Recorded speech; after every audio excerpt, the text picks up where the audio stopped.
दिया और सिर्फ till rising of the court prime minister साहब को सजा की, मैं समझता हूं कि पाकिस्तान की तारीख में इतनी कलील और इतनी छोटी सजा कंटेम्प्ट के मामले में शाज़ व नादिर ही हुई होगी, क्योंकि till the rising of the court में भी कम से कम कई घंटे लग जाते हैं जी। लेकिन जज साहिबान फौरन उठे और सजा जो है बस पर खत्म हो गई, पूरी हो गई जी। तो मैं समझता हूं कि हम सुप्रीम कोर्ट किस नौयत से पाकिस्तान के मामला से डील कर रहा है। 2-2, 3-3 साल एनआरओ के फैसले पर अमल दरामद नहीं होता, लेकिन सुप्रीम कोर्ट सॉफ्ट पेडलिंग करता है, मामलात में फ्लेक्सिबिलिटी दिखाता है और उसकी वजह सिर्फ एक और एक है, और वो ये है कि पाकिस्तान में जमहूरियत का ये नौजायदा पौधा है, इसको खुदा न खास्ता नुकसान ना पहुंचे जी। तो हम सुप्रीम कोर्ट के ऑर्डर को जितना अप्रिशिएट करें उतना कम है जी। तो अच्छा, इससे आगे क्या होगा, क्या समझते हैं? ये तो 30 सेकंड की सजा थी जो मैं भी समझ गया आपकी उन बातों से, पर अब आप क्या समझते हैं? सियासी अखाड़ा जो हमें नजर आ रहा है, एक तरफ से पाकिस्तान मुस्लिम लीग नून जो है वो मैदान में है, पाकिस्तान तहरीक इंसाफ जो है वो आपके सामने ही है, फिर पाकिस्तान पीपल्स पार्टी कहती है कि जी हमने आइन की जो है बालादस्ती को आगे रखते हुए 3 दफा हमारे प्राइम मिनिस्टर जो हैं कोर्टों के सामने पेश हुए हैं, आज तक ऐसा कुछ भी नहीं हुआ, ना तारीख में हुआ है ना आगे हो सकेगा ऐसा। देखिए, मैं डिटेल में जाने है जी, क्योंकि डिटेल में बात करेंगे तो आर्टिकल 63(1)G की बात करनी पड़ेगी जी, जिसके मातहत प्राइम मिनिस्टर जो हैं वो डिस्क्वालीफाई हो चुके हैं। उस मसले में जाने की जरूरत नहीं है जी। मैं सिर्फ एक बात करना चाहूंगा और वो ये है कि प्राइम मिनिस्टर साहब ने वाज़ेह तरीके से जिस जमाने में ये केस चल रहा था ये कहा था कि अगर मुझे सजा हो जाती है, अगर मुझे कन्विक्शन हो जाती है तो मैं इस्तीफा देकर के घर वापस चला जाऊंगा जी। और मैं समझता हूं कि जेंटलमैन के अल्फाज जो हैं उनकी बड़ी अहमियत होती है और प्राइम मिनिस्टर ने साहब ने ये बात किसी कोने खुजरे में नहीं की बल्कि फुल पब्लिक व्यू में और मीडिया में की है और बार बार मीडिया के लोगों ने उसको दिखाया है जी। तो प्राइम मिनिस्टर साहब को मुल्क के इंटरेस्ट में और अपनी जो उन्होंने बात की है उसके ऊपर अमल दरामद करते हुए इस मसले को यही खत्म कर देना चाहिए। और यहां मैं ये भी ऐड करना चाहूंगा जी कि दीगर ममालिक में जहां पर के हेड ऑफ द स्टेट या मिनिस्टर्स के बारे में सिर्फ एलिगेशंस होती हैं, इल्जामात होते हैं जी, तो वो उसूली तौर के ऊपर और अखलाकी तौर के ऊपर फौरन मुस्तीफा हो जाते हैं, इस्तीफा दे देते हैं, रिजाइन कर देते हैं और मामला जो है वहां पर खत्म हो जाते हैं, क्योंकि मुल्क के इंटरेस्ट में ये कभी नहीं होता कि इस तरह के मामला को तूल दिया जाए, अनसर्टनिटी क्रिएट की जाए। क्योंकि किसी की कौम में अगर तो सूरत हाल ये हो कि वजीर आजम है या नहीं है, कैबिनेट है या नहीं है, फेडरल गवर्नमेंट मौजूद है या नहीं है, मैं समझता हूं कि इससे ज्यादा बड़ी अनसर्टनिटी नहीं हो सकती जी। अगर तो वजीर आजम साहब कुछ चीज से वापस चले जाते हैं तो इसी पीपुल्स पार्टी की हुकूमत होगी, किसी और को मौका मिलेगा, हो सकता है कि वो डिलीवर करने के काबिल हो। तो मैं ये समझता हूँ पर जस्टिस साहब वजीर आजम साहब के लिए वजीर साहब दोबारा अगर कोई वजीर आजम पाकिस्तान पीपल्स पार्टी का आता है और यही सवाल जो आपने कहा कि गवर्नमेंट भी इनकी होगी, पर उसके बाद फिर अगर अदलिया कहे कि एनआरओ पे फिर इंप्लीमेंट करवाएं, उसके बाद फिर क्या होगा? देखिए, ये इसी बात ये है कि हम मफरूजों पर हमको नहीं चलना चाहिए जी। हमको सिंपल मामला को सिंपली डील करना चाहिए जी। कि एक आदमी ने ऐसे जेंटलमैन खुद कहा कि जी मुझे अगर सजा हो गई तो जी ये ऑफिस रखा हुआ है, मैं यहां नहीं बैठूंगा जी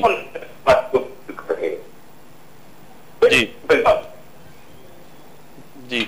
बहुत बहुत शुक्रिया जस्टिस रिटायर्ड वजीदुद्दीन साहब, आपका बहुत शुक्रिया।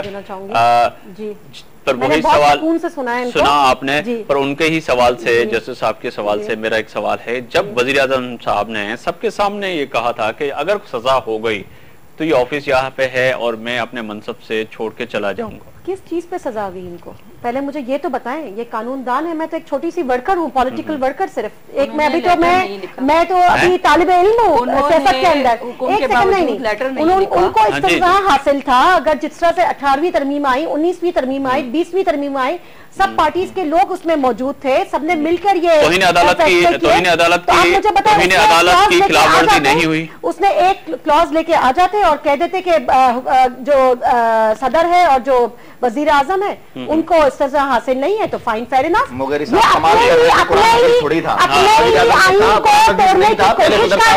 अपने खिलाफ जा रहे।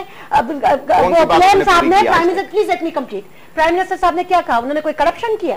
क्या किया उन्होंने? उन्होंने तो कुछ नहीं किया। उन्होंने सिर्फ कहा कि मैं खत नहीं लिख सकता क्योंकि सदर को इस्तिस्ना हासिल है। चले सर, आज आपस में बैठे हैं, एक आप अच्छी सी छोटी सी बात बताइएगा। आपस की बात है, स्विस बैंक में पैसे नहीं है पड़े हुए इस वक्त? तो 6 अरब रुपए ये नवाज शरीफ के पास भी है। अभी थोड़ी देर पहले हमारे रहमान मलिक साहब ने भी बताया है 32 मिलियन डॉलर्स, 32 मिलियन डॉलर्स। और आपको पता है बरतानिया की बैंक के अंदर उनको डिफॉल्टर करार दे दिया है। तो वो सब क्या है? क्यों एक पार्टी के लिए डिफरेंट फैसला है, क्यों अदर दूसरी पार्टी के लिए दूसरा फैसला है? क्यों पीपीपी जब आई है हुकूमत के अंदर तो पीएमएलएन को समझ में आता है कि वो, आप देखिए एक सेकंड, मुझे लेट में कंप्लीट, मैं अगर आप नहीं बोल मौका दीजिए, मुझे थोड़ा सा कंप्लीट करने में, बड़ा टॉपिक है, मुझे थोड़ा बड़ा टॉपिक है, कंप्लीट मैं आपको पूरा आराम से सुनूंगी। मुझे बताएं ये पीएम साहब ने क्या कहते हैं, कोई करप्शन तो नहीं किया ना? पीएम साहब 18 करोड़ तौहीन अदालत चीफ जस्टिस आप और मुझे नहीं बुला रहा है, प्राइम मिनिस्टर को बुला रहा है। क्यों बुला रहा है? किस बिहाफ पे बुला रहा है? आप मुझे बात करने दें। नहीं, मैं वही सवाल है ना, आप कह रहे तौहीन अदालत ऐसे? नहीं, गलत बात है, आप मुझे बात करने दें पूरी। उसी रोज मुल्तान के अंदर हमने सीट जीती है, 30 साल बाद ये सीट जीती है। अगर अवाम नहीं चाहते, आपकी पार्टी तो किसी को नहीं मानती, ना पीपल्स पार्टी को मानती, ना कह दिया ना पीटीआई को मानते, ना जो है ना एक भाई जो है सदर साहब को नहीं मानता, एक गिलानी साहब को नहीं मानता, उनको हम ही नजर आते हैं। मेरी बात सुने, पाकिस्तान के अवाम जो सिसक रहे हैं, तड़प रहे हैं, नजर नहीं आई। सीट जीती उन्होंने। अगर अवामी फैसला हमारे हक में नहीं होता तो सीट कैसे जीतती? पहली बात, उसी रोज ही जीती। दूसरी बात है, अब आते हैं मौजू पे, स्विस बैंक अकाउंट में जो पैसे हैं वो आप कहते हैं कि नहीं है। 11 साल मेरे कायद इसकी वजह से जेल काट चुके हैं। अगर होता नहीं, इसके लिए तो नहीं काटी है, नहीं काटी है बिल्कुल। 11 साल उनकी जबान। छोटे सा ब्रेक लेते हैं, ब्रेक के बाद आएंगे तो मियां नवाज शरीफ साहब की वो बात, वो स्पीच सुनेंगे। मैं कहती हूँ प्रूफ करें, बात खत्म हो जाएगी। एक छोटा सा ब्रेक लेते हैं, ब्रेक के बाद वापस आएंगे तो यकीनन इसी इश्यूज पे बात हो रही है और मियां नवाज शरीफ साहब की भी बात सुनेंगे कि उन्होंने क्या फरमाया और उसके साथ साथ क्या स्विस बैंक में जो पैसे पड़ेंगे। पाकिस्तान पीपल्स पार्टी के किसी भी रहनुमा से जब हम ये सवाल उठाते हैं कि पैसे किसके, वो कहते हैं कि जी हमें तो पता नहीं, अगर जिसके भी हैं आप जाएं, आप कत लिख गए। कल परसों मैंने प्रोग्राम में अपने में जो है पाकिस्तान पीपल्स पार्टी के सीनियर रहनुमा जो है उनसे भी सामने सवाल रखा था ताज हैदर साहब के सामने, तो उन्होंने मुझे कहा कि अगर आपको पता है तो आप खत लिख दें। तो खत कौन लिखेगा ये आप भी सोचिए, मैं भी सोचता हूँ। बिस्मिल्लाहिर्रहमानिर्रहीम।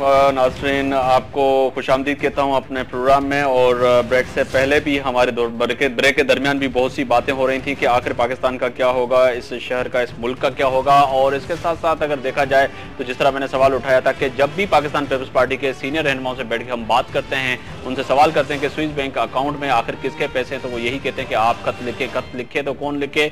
आखिर पाकिस्तान की अवाम इस स्विस अकाउंट और तमाम इनकी पार्टियों की लड़ाई झगड़ों में उलझे रहे या पाकिस्तान में आज जो सूरत हाल है, एनर्जी क्राइसिस है, एक तरफ जो है खाने को कुछ नहीं मिल रहा, एक तरफ शहर कायद आज भी जल रहा है, लियारी में ऑपरेशन हो रहा है, एक मखसूस जगह जिसको सिलेक्ट किया गया और पाकिस्तान पीपल्स पार्टी का गढ़ भी कहा जाता है। आखिर पाकिस्तान पीपल्स पार्टी इस पे आमादा क्यों हो गई है कि वहां पे ऑपरेशन हो, इसी पे भी बात होगी। पर इसके साथ साथ पहले देखते हैं कि मियां नवाज शरीफ साहब ने क्या फरमाया इस फैसले के बाद। उसके बाद आएंगे तो यकीनन इसी पे ही अपने मेहमानों से सवाल उठाएं। पार्टी का ये बड़ा सही और वाज़ेह मौक़िफ़ और ये नुक्ता नज़र है। वज़ीर-ए-आज़म को सजा मिलने और अदालत से मुजरिम करार पाने के बाद से न सिर्फ वजारत उज़्मा का ओहदा बल्कि काबीना का ओहदा भी खत्म हो चुका है। इस वक्त हुकूमत के नाम से जो कुछ हो रहा है वो गैर आईनी है, गैर कानूनी है और वो गैर अखलाकी है। मैं वाज़ेह कर दूं कि अब यूसुफ गिलानी साहब या उनके किसी वजीर की किसी भी बात या इक़दाम की कोई आईनी और कानूनी हैसियत नहीं। जी, नवाज शरीफ साहब की स्पीच, और नवाज शरीफ साहब ने कहा कि अब वजीर आजम को नहीं रहना चाहिए और पाकिस्तान मुस्लिम लीग नून जो है इस वजीर आजम को तस्लीम नहीं करेगी। अब वजीर आजम के लिए नया वजीर आजम पाकिस्तान पीपल्स पार्टी लाए और जिसको मुल्क की भागदौड़ दी जाए तो उसको तस्लीम करने के लिए पाकिस्तान मुस्लिम लीग नून तैयार होगी। और इसके साथ साथ पाकिस्तान का मौजूदा जो वजीर आजम है उस पर अब फर्द जुर्म जो है आयद हो चुका है, सुप्रीम कोर्ट में वो जा चुके हैं, इसीलिए हम पाकिस्तान मुस्लिम लीग नून नहीं इसको मानेगी। पर उन्होंने दबे लफ्जों में ये भी कहा कि अगर पाकिस्तान पीपल्स पार्टी वजीर आजम चेंज नहीं करती तो हम शायद लॉन्ग मार्च भी करें। लॉन्ग मार्च का भी उन्होंने कह डाला, पर उसकी हतमी तारीख इस स्पीच में उन्होंने नहीं दी। राजा साहब, 30 को मियां नवाज शरीफ साहब ने पार्टी की मरकजी मजलिस आमला और पार्लियामेंट पार्टी दोनों का इजलास, मुश्तरका इजलास बुलाया है इस्लामाबाद में, जिसमें हम पूरी पार्टी से तमाम सूबाई जितने भी हमारे रहनुमा हैं, चारों सूबों 5 यूनिट्स के, उन सबको वहाँ बुलाया है और उनसे बड़ी मुशावरत के बाद हम ये फैसला करेंगे कि आया हम जिस तहरीक की तरफ जा रहे हैं उसका रोड मैप क्या होगा, उसकी जो पैरल लाइंस हैं वो क्या होंगी, वो हम इंशाल्लाह 30 को उसकी अनाउंसमेंट करेंगे। लेकिन जहाँ तक मियां नवाज शरीफ ने ये कहा है तो वो आइन के मुताबिक कहा है। बिल्कुल, जी हाँ, मैं आइन का पाबंद हूँ, मैं पाकिस्तानी शहरी हूँ, मुझे पाकिस्तान का आइन इस बात का पाबंद करता है कि मैं उसके एक एक आर्टिकल को मनोअन तस्लीम करूं और उसी पाकिस्तानी आइन के तहत मैं आज के वजीर आजम को नहीं मानता। पर पाकिस्तान की कौम आपसे भी एक सवाल करेगी। आइन को बहाल करने वाली हमारी हुकूमत है और प्राइम मिनिस्टर इस वक्त प्राइम मिनिस्टर है। अगर आप आइन के पाबंद है तो you should not speak these words. वो आईनी नहीं है जी, वो तो कानूनी है। नहीं, बिल्कुल प्राइम मिनिस्टर और प्रेसिडेंट को अगर आप नहीं मानते, सुप्रीम कोर्ट भी, सुप्रीम कोर्ट हमारी तो नहीं है, सुप्रीम कोर्ट ऑफ पाकिस्तान ने उसको नाल करार दिया है। जी, मैं आपकी तरफ आऊंगा कि आखिर आम लोग आप भी एज अ जज रूलिंग दें कि दूसरे की भी सुनी जी। नहीं, मैं तो नहीं कह सकता क्योंकि ये जमहूरी हक है, कोई भी किसी की बात नहीं है, जमहूरी हक है और जमहूरियत के लिए मैं समझता हूँ सबसे कुर्बानी दी है, बोलना चाहिए।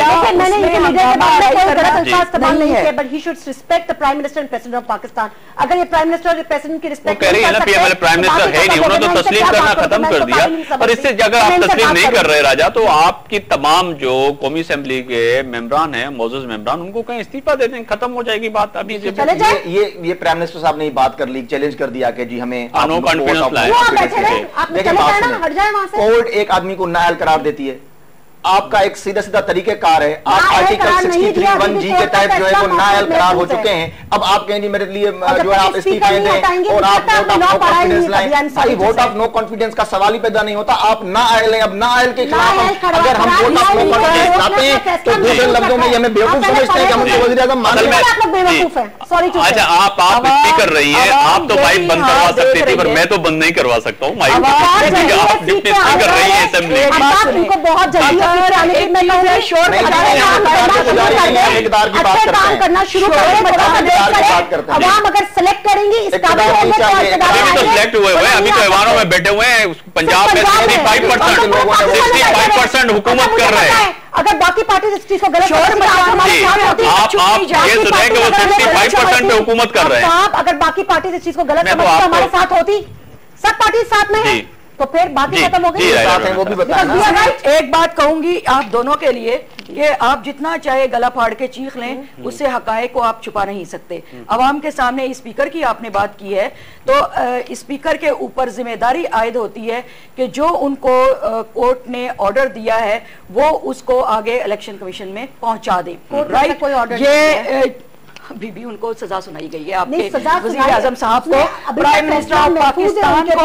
आप पीपल्स पार्टी खाली ये क्यों सोच रही है कि आप इक़्तिदार के अंदर आ गए और बाकी पाकिस्तान को आप लोगों ने खत्म कर दिया है। बाकी पाकिस्तान को आप खत्म नहीं कर सकते। 20 करोड़ आवाम है पाकिस्तान की और वो जिस प्रकार से जवाब मांगेगी आप उसको जवाब नहीं दे सकेंगे। बहुत अच्छा लगता है। फारूक साहब का आज का बयान है, फारूक साहब कह रहे हैं कि तफसीली फैसला नहीं आया, के अंदर फैसला नहीं आया। एक सेकंड